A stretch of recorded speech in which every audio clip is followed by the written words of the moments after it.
different bourbon lovers, owners of bars, distilleries, master distillers all around the country and figure out their stories and what makes them unique in this great whiskey culture. Have Mark. Mark is the owner of Carson's Food and Drink, which is a phenomenal place. We actually happened to stumble upon Orion is my camera guy, sound and audio and video, and he and I ended up stopping up there and grabbing a bite to eat after multiple recommendations. Couldn't avoid it. We came in with high expectations and it exceeded. The cocktails were great. The food was unbelievable. Actually, we covered you guys in one of our. We covered you all in one of our magazines, and yes, the pictures do not do the food justice. So we're pretty excited. We've got my brother Will on, who is one of the other minds behind whiskey culture, and then we've got Chris, who's a good friend of mine. He's with Chattanooga Whiskey. He's just a great guy, and we are more than happy to have him on to share some of that enthusiasm and just to stare at that amazing bourbon setup he's got behind him. Mm-hmm. Yeah, no kidding, right? Yeah, so with that being said, let's go ahead and play the intro reel, and then we'll get into it.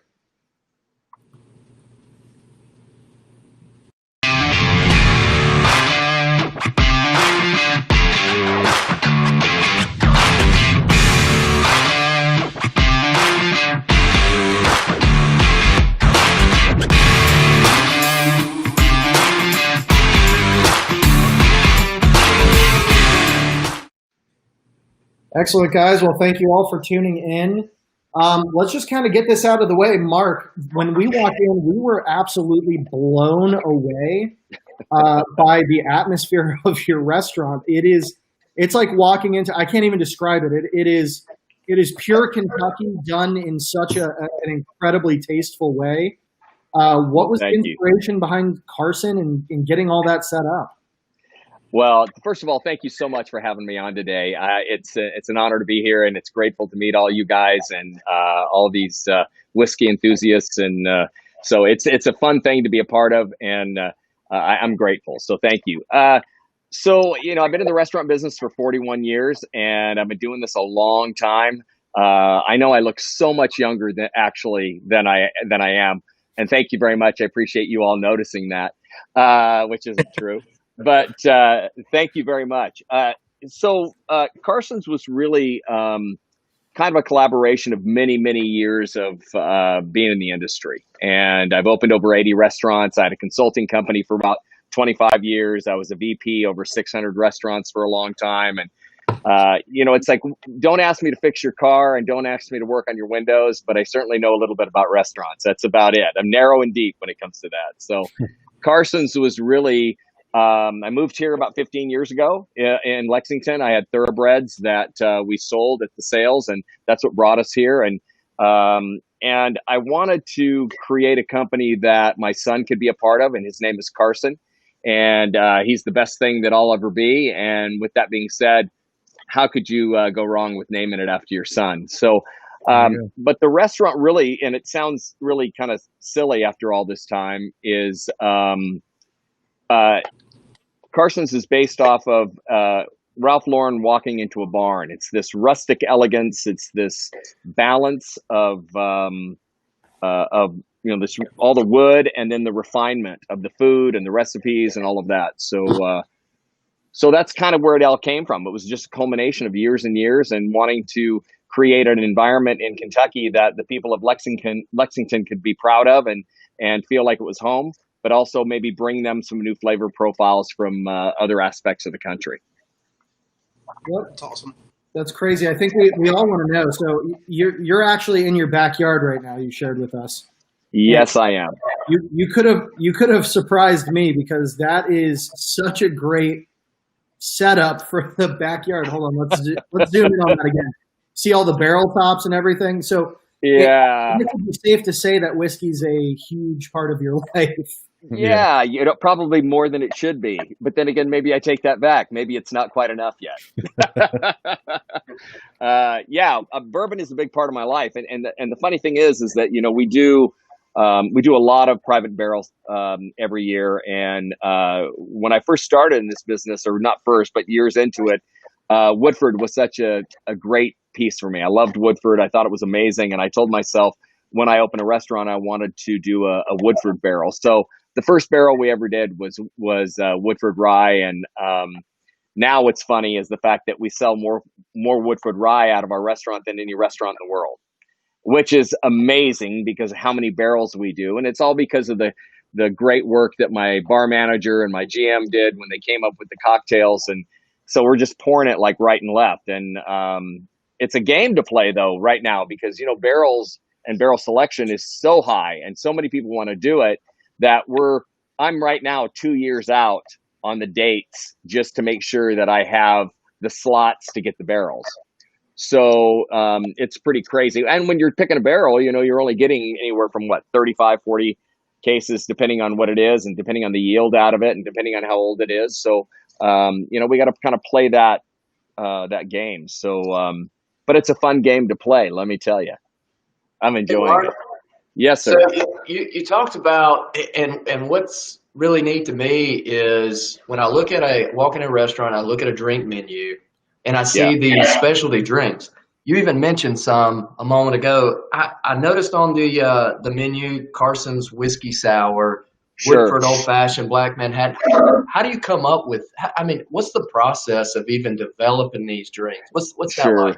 Well, I think that you're right. It's quite the endeavor, that's for sure. But I think that when you really look at it, it's a pretty simplistic approach. And it comes down to, at least for Carson's, it's all about, I look at what happened yesterday. And what I mean by that is what was happening in the 20s, the 30s, the 40s. You know, we're a prohibition style kind of a restaurant. And the reason I tag us as that is because that's where a lot of cocktails were originated. For example, if Hemingway wanted something to drink, or Frank Sinatra wanted something, or Dean Martin, or whoever, a drink was usually named after them or something that they drank, and it became a part of society. So for me, it was all about trying to find the flavor profiles that were tried and true forever, and then try to find the ingredients that go in that I felt were the best. So trust me when I say I've tasted as many bitters as I want to taste and as many bitters alone that I'll ever want to taste.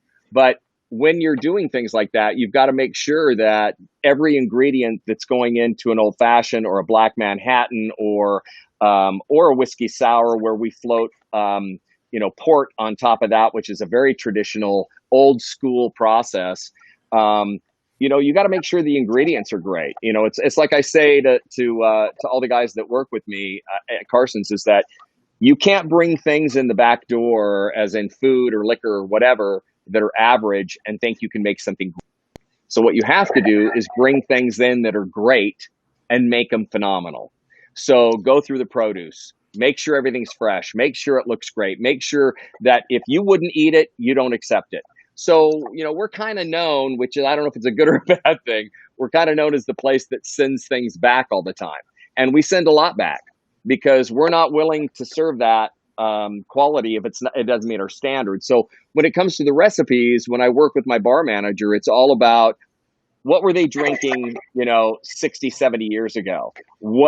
How can we bring that to the current and make sure that it tastes of the flavor profile of what people want today, but also bring the heritage of forever ago when they were drinking it then. It's that combination of old and new together, which creates something pretty great. But here, let me say something really quickly, which is very important. We are not a craft cocktail bar. We will never be a craft cocktail bar. We will never be that. We are old school bartenders that make old school drinks great. And our job is to just make sure that they taste great every time and consistent every single time you come in. And so we stick to our recipes. We stick to that flavor profile. So it's pretty important. We stay stocked on a lot of things so that we don't run out, because a lot of the companies that we use are specialty. And so they tend to not manufacture enough. So we buy way ahead. So we never lose and we never run out. So coming up with cocktails is really about one thing and one thing only. Come up with a great idea, then refine it and make it taste great so you'd love it.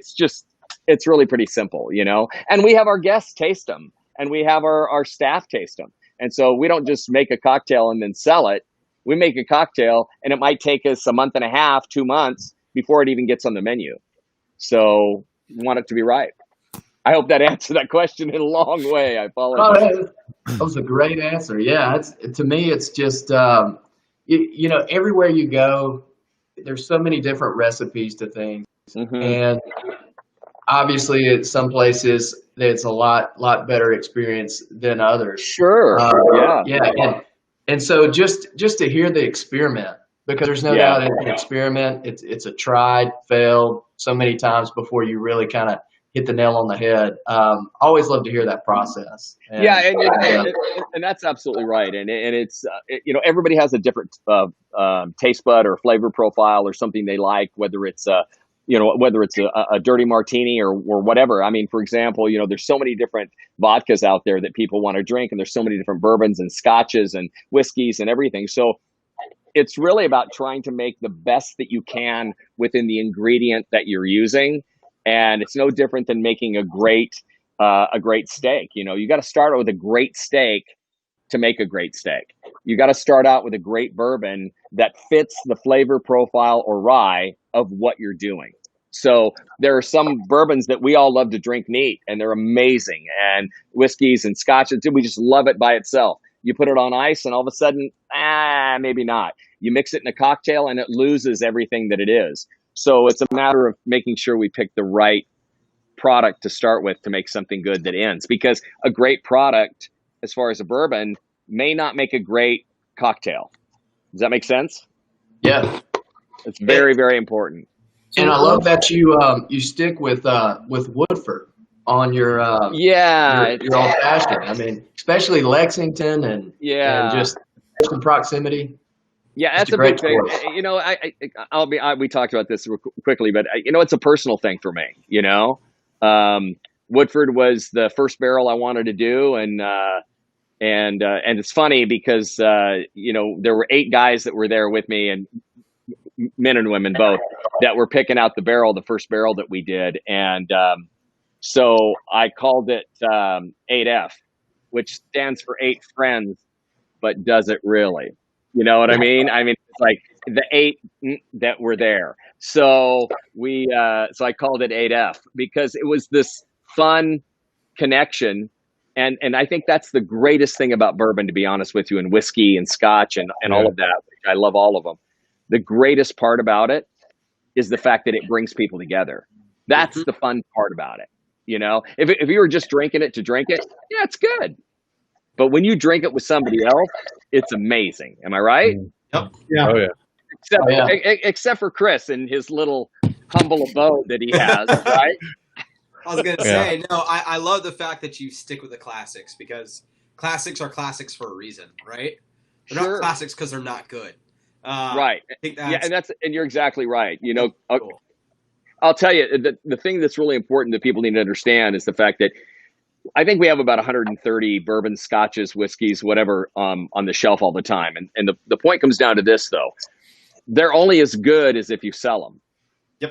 You can have things sitting on your shelf all day long, but that doesn't do you any good. If people love what you have, the selections you have, just like you did, when we were talking earlier and you talked about how a barrel sold pretty quickly for you, that's critical. I need to move this product. And the more I move it and the more people love it, the more they're coming back for it again. So it's kind of like a bait and switch thing. You know what I mean? It's like, come and get it. So it's kind of crazy. We have Thomas D'Addio, which is he runs Davidoff down here, and he was talking about he was up there in 2019, and he said he loves Carson's, great food. It's crazy how the reputation of Carson's. I mean, I'm half the country south from you. Yeah. And, we've got people down here in Tampa that are like, oh yeah, Carson's, I know that, I love it. It's great place. It's just crazy. I mean, when you have the culmination of all these things coming together to create something truly unique. I mean, when we went, Orion, how would you describe our experience? Because we talked about it the entire drive back to Louisville. We talked about the food and the atmosphere and the whiskey and all Yeah, I feel like it was almost like a rick house you could walk into and order an amazing meal. That's what it kind of felt like to me. And it had a great environment and just wonderful selection too. Yeah, I like that a lot. Mark, I need you to come make that my room look like that. I can do that. But you know what? It's going to cost you pretty much all that you got on that back shelf. I can handle that. Well, it really was all the way down to like even the water bottles. You see a lot of these places, they just order a bunch of generic water bottles. Your water bottles are whiskey bottles. Yeah, they're Woodford bottles. Yeah, empty Woodford bottles. Yeah. They have those brassed menus and everything. Everything is so intentional with the restaurant. Yeah, I'll tell you, I was talking to some people today about this, and in the middle of COVID, which is a crazy time for all of us, and we all know that. So how great is it for all of us to sit here and talk and not have masks on? It's wonderful, but we're at home, but it's still pretty great to be able to have this conversation. And, I'll tell you, we were talking today, the whole design and the whole aspect of Carson's was really designed around come as you are. I just wanted people to come to a place, get great food, great bourbon, great whiskey. I wanted them to be able to have a place where if they want to come in their shorts and a t-shirt and a pair of flip-flops, or they want to dress up on the weekend, I don't really care what you're dressed in at all. All I care about is the fact that you come in, you feel comfortable, and we've invited you to be there, and you love the food, and the service needs to be impeccable. So, it is definitely a global approach. I mean, we've got to make sure all the pieces are working. But in the same regard, this is really more about the guest and just making sure that they're happy and comfortable. Nothing's worse than wanting to go to a really nice restaurant, but like, for example, me, I'm a jeans and boots guy. That's it. Jeans, boots, and t-shirts. Pretty much. That's what I wear pretty much all the time. If I get dressed up, it's going to be a black t-shirt and a coat. And that's about all you're going to get from me. And you'll be lucky if I'm tucking that shirt in. And somebody's getting married. What's that? And somebody's getting married. That's exactly right. That's exactly right. Someone's getting married. So anyway, the point is I wanted the place to be very casual and just a place where you could just come as you are. And so Carson's, the whole aspect of it was create an environment that when people from Lexington walked in, they got it immediately. They felt good immediately. So what we did with that was I've got big, huge barn doors that were originally from Dixiana Farm, built in 1930. So we redid them, put lights behind them, and just put them on the wall. And then all the wood inside the restaurant comes from my ex-mother and father-in-law's thoroughbred farm. And, the shelves behind the bar are from Calumet Farm. So there's stories everywhere you go when you look at Carson's. There's a table outside called the Maker's 46 table, and all the wood that's behind the wall on that is all from Maker's Mark. So, and pictures that are signed by people from Maker's Mark. And so, the point of it is that it's just trying to create an environment where people get it and feel comfortable, and it doesn't feel overwhelming when you walk in. Yeah, you got to have a chandelier there, here or there, to create some, some ambiance for sure. But the reality of it is that I don't care what you dress like. I don't care if you comb your hair. I just care the fact that you enjoy the food, come in, have a laugh or two, have a few drinks, eat some good food, and hopefully we make some friends. And so far, we're humbled and grateful, and it's the formula seems to be working, So I'm happy about that. That's cool. Congratulations on what you've been able to build so far. That's awesome. Well, thanks. That's very kind of you. I appreciate it. It's funny. I have a account here in St. Augustine that kind of has a very similar approach in that aspect. Yeah. And purchased it from a guy, and the account before was very well known for being, very high class, very fancy. Yeah. So he wanted to change that stigmatism. So now when anybody walks in, the second they walk in, he goes, "Hey, you guys want some Jaeger bombs?" To kind of like that's great. Everybody down. Let me help you with that. And like is like because he wants that same approach, and I think that approach is really, really, really cool. Well, and that's funny you should say that because I'll tell you something.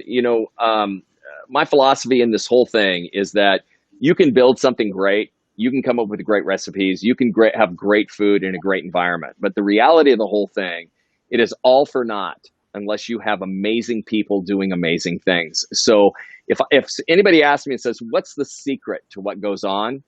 it's not about the stuff that I've done. I took 2 years to develop it before, I quit work, and I just took 2 years to put the whole thing together, wrote the recipes, all that. But that's not the magic. The magic is the GM, which is just unbelievable. And the culture that he creates with his staff. And they are as thick as thieves and just amazing. And so, my philosophy is that you give people wings, but don't clip them. Let them grow them and let them soar and let them do their job. And then back off, watch what they're doing, be grateful for what they do, take care of them when they do great things, tell them when they do great things, but don't micromanage them at all. Because once they get the culture and once they understand it, they're going to continue to do great things. The moment you step in and on them too much is when they get tense and they don't do great things. So let them go and let them do. So, and they do. Yeah. That's awesome. And it's great for me. Then I don't have to work as much. What's that? When we walked in there, I literally felt when we sat down like a regular. Like they knew me. They were going to hang out with us and take our order, and they kind of knew what we wanted already. It was an interesting experience. I've never had that really before in a restaurant. Well, and to be entirely frank, Orion and I walked in after an entire day of distillery tours and pictures and podcasts, and we were all across Kentucky, and we sat down and, what was it, Sean? Like, I think I was in sweatpants and it wasn't anything fancy, that's for sure. It wasn't attractive. Yeah. We almost kicked you out, but we thought, what the heck, man? I got to stick up. I have to stand with that come as you are thing. We ran it through the test, see if it actually worked. But it was great. The entire staff, they were phenomenal. They were accommodating, made great selections. Every dish that came out was absolutely mind-blowingly delicious. All the way to that's so kind of you. Oh, Ryan, what did you get? You got meatloaf, right? And it came out, and I have not been to a place that has made meatloaf into a piece of art, but you guys did it. You just made Grandma mad. Right? Well, our job is so many grandmas unsubscribing right now. If grandma's upset, we're doing our job. I'll tell you, the funny thing is that you say that is that, and be real honest with you, we hear that a lot, that when people come for their first time, they feel like they've been there before. And I think that's probably one of the best compliments that we can get. But, I'll tell you, and you guys have all done this, you've gone to great places and you've eaten great places and you've had great bourbons, and, everything leaves an experience with you. It's either going to be an experience that's great or experience that's not. And the point comes down to the fact that I tell this to my managers all the time, is what we're going to do is we're going to meet you where you are, and then we're going to take you where we want you to go.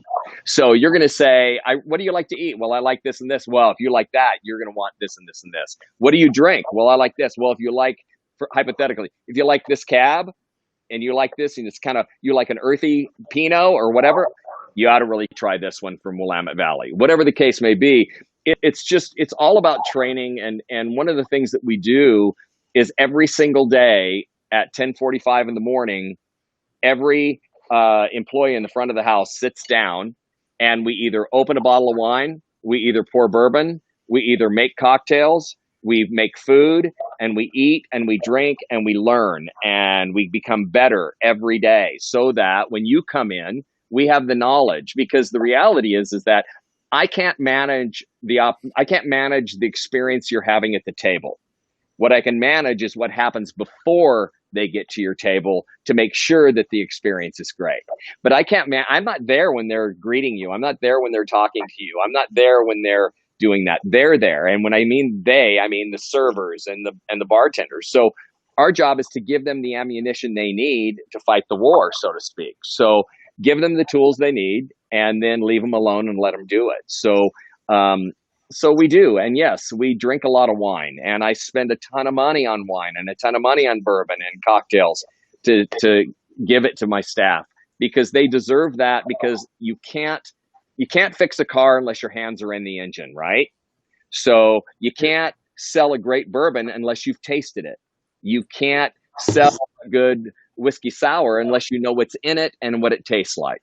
And if But if I listen to you and I hear what it is that you love, then I certainly can lead you where you need to go. So, I mean, we definitely have a process of how we do things and why we do things and all of that. But hopefully we're doing it in a way that it's almost effortless for the people that work there. And I've talked to them about that. And their position is that I really enjoy working here because I feel like I'm engaged in the process. And I think that's important. That is very important. Awesome. Mark, you know, you're a great boss, and you want to know why? Because my boss doesn't like when I drink at 10:45 in the morning. Well, let me just tell you something.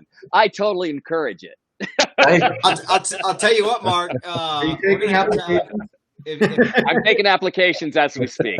Just email them over. Oh, you guys are pretty I'm fun. on the way.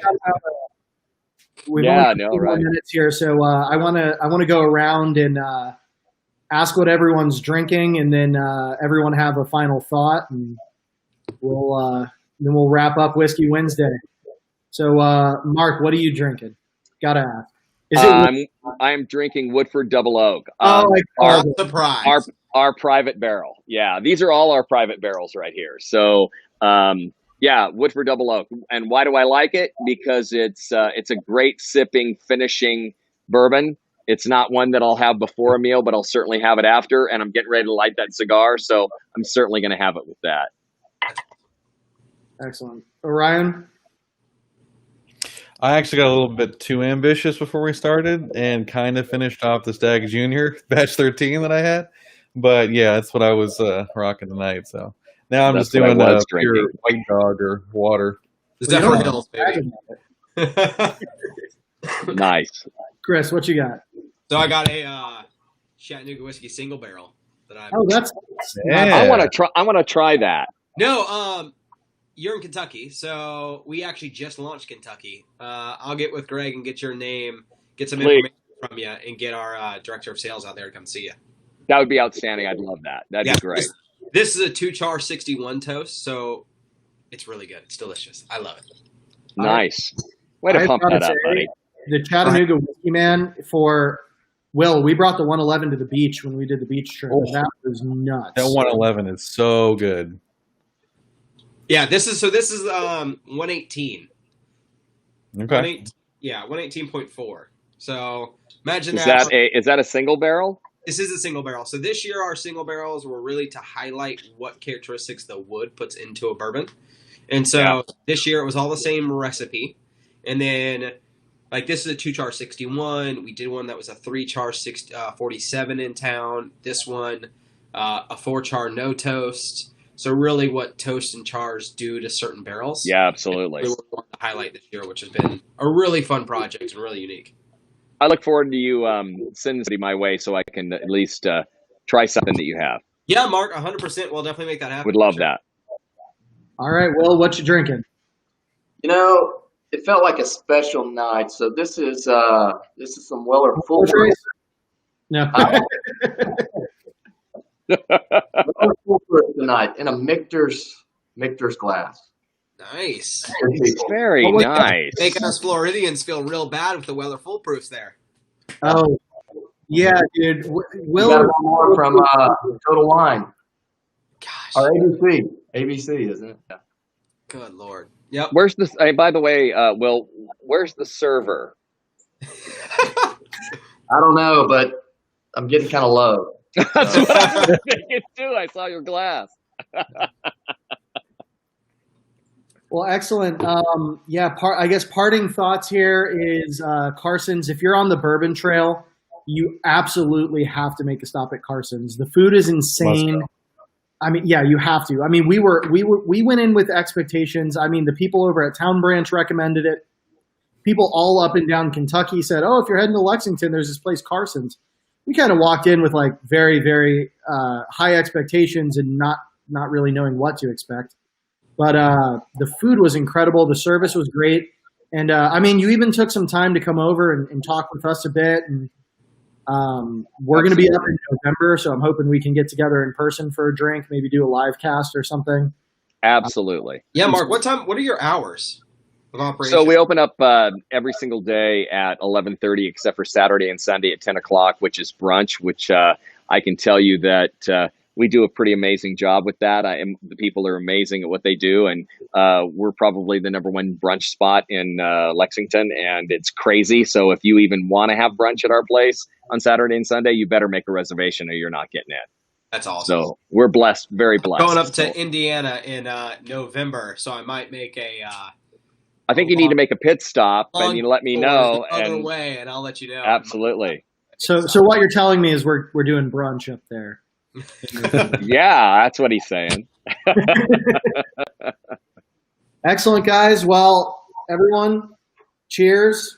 Cheers, y'all. Mark, Cheers. thank you so much for coming on. We really appreciate My your pleasure. time. Great to talk to you again, and we're looking forward to seeing you in November. Guys, make the stop to Carson's. If you're going to be passing anywhere near Lexington, it's worth the trip. Well, we look forward to having you when you do stop at Carson's, everyone. Thank you so much for the time. I appreciate the friendship as well as getting to know you guys as well. What a joy. Say hello to the server over there for me, Will, and I appreciate everybody's time. Thank you all so much. We'll see you guys next Wednesday. Later, guys.